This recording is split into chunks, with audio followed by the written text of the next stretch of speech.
everyone, it's Maureen.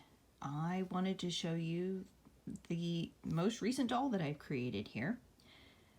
This particular one is 1520s Henrician Tudor wearing an English hood. Now, going over the English hood in particular, that's the square-like hat that you end up seeing on the portraits of Jane Seymour and many other contemporaries during Henry VIII's time. There's even a portrait, I believe, of Catherine of Aragon wearing this particular kind of headdress. So there's the front lappets, which are these parts right here that are loose, and then the back ones that attach to the back of the hood. It's believed also that these were done in multiple layers, and with recent research on one of the other kinds of hoods that was popular at the time called a French hood, those were also believed to be in layers. Originally developing from layered veils that eventually became more structured and more padded with wire, as well as also stiffened with buckram and other kinds of stiffeners that were used during the time.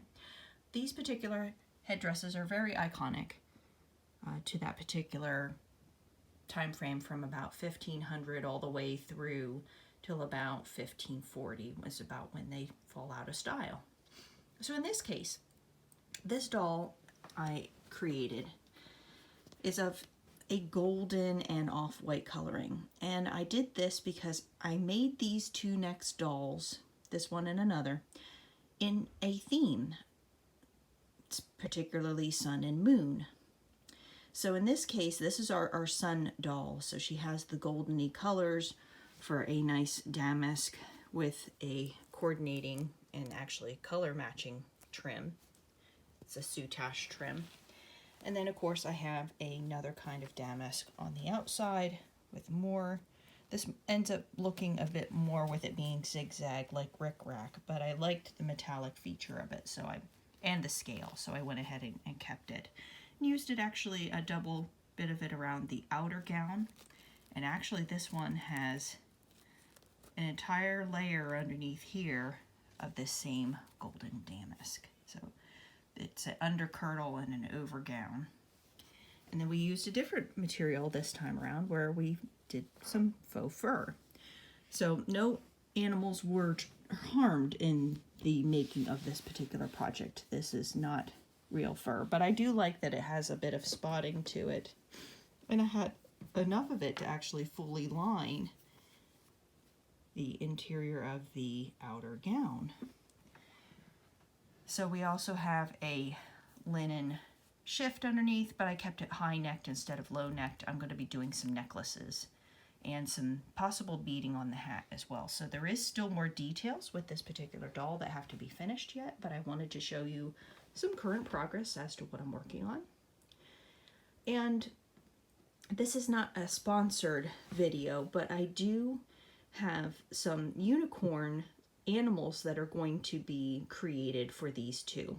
So I'm going to have a white one with silver features that will be going with this particular doll, and then the second doll that I'm creating in this smaller series is going to be 1520s, but with a French style hood instead of this square English hood.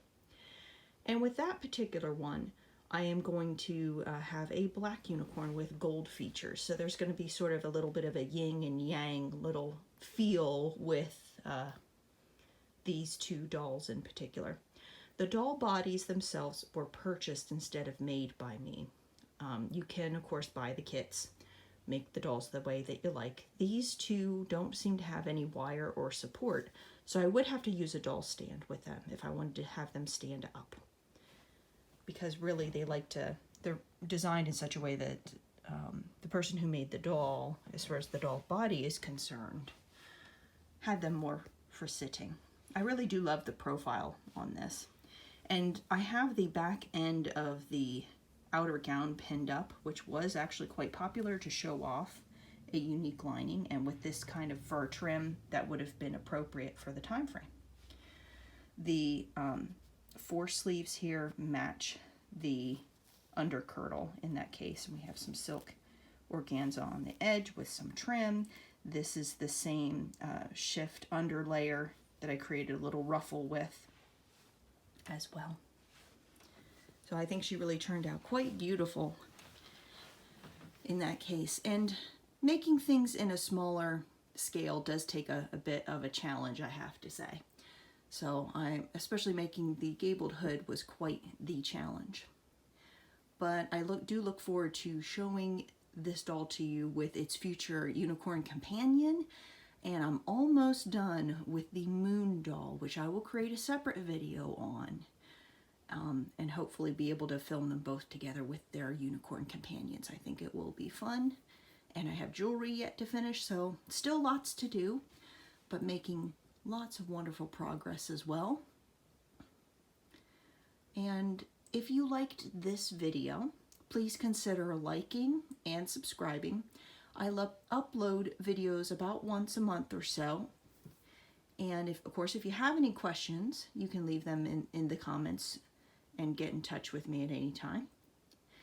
I look forward to talking to you all in my next video. Thanks so much for watching.